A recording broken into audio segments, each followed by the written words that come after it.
Okay, we are going to be making a symmetrical moth, not a butterfly, a moth. So the first thing is you need to have your paper vertical. Make sure your paint mat is vertical also, because we're going to be doing something a little different. Please don't forget to write your name with a pencil, and then you're going to take your white paper and flip it. Now we're going to take the long side and fold it over to the long side. So we're doing something to make it symmetrical. So every time we paint something on one side, we're going to close our paper, rub our paper so it makes a print on the other side. The reason we are doing it long ways is because we're doing a moth, and a moth is much more slender and long than wide like a butterfly. On your tray, you're just going to have one little thing of black paint. Yes, there is paint in there. The cup is black, so it looks black. And a small red brush. So you really don't need to wipe your brush off because we only have one color, so you really don't need to be wiping on your paint mat. The paint mat's there just to protect the table. Now the first shape we're going to do is the body. We have to do the body going directly down that fold. If you don't do it in the fold, then you're not going to have enough room to have symmetrical wings.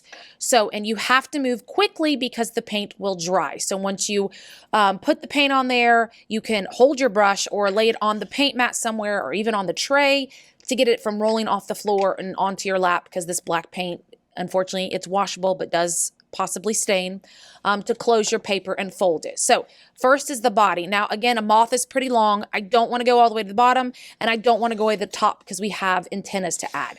So this is one moth shape.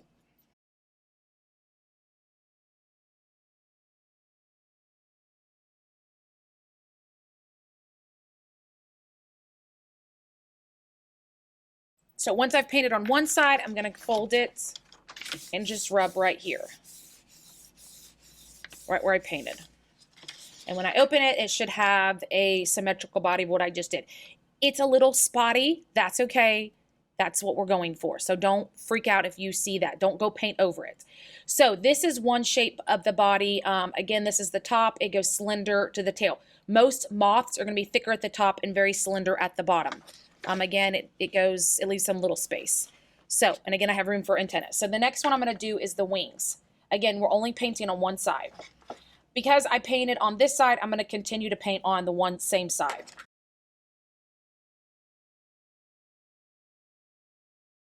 So I'm doing one line. Again, this is the outside of the wing. I'm just rubbing right there.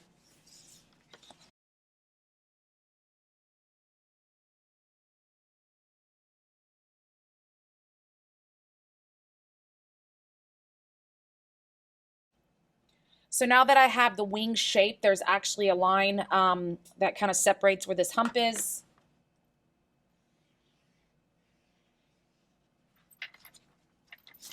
And having a lot of paint on your brush is a key.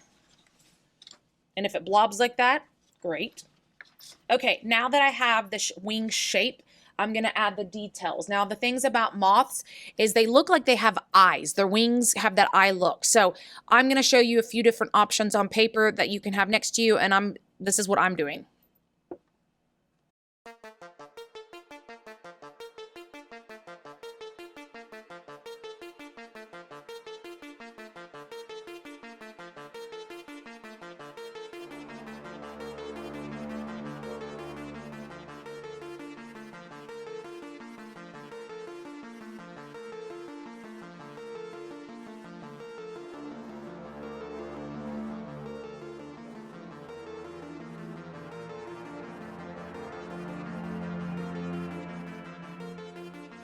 Okay, so these are the details that I have within my moth. Again, I kind of went back and forth on which side to paint on just because of the angle of my camera and me. So last but not least are the antennas.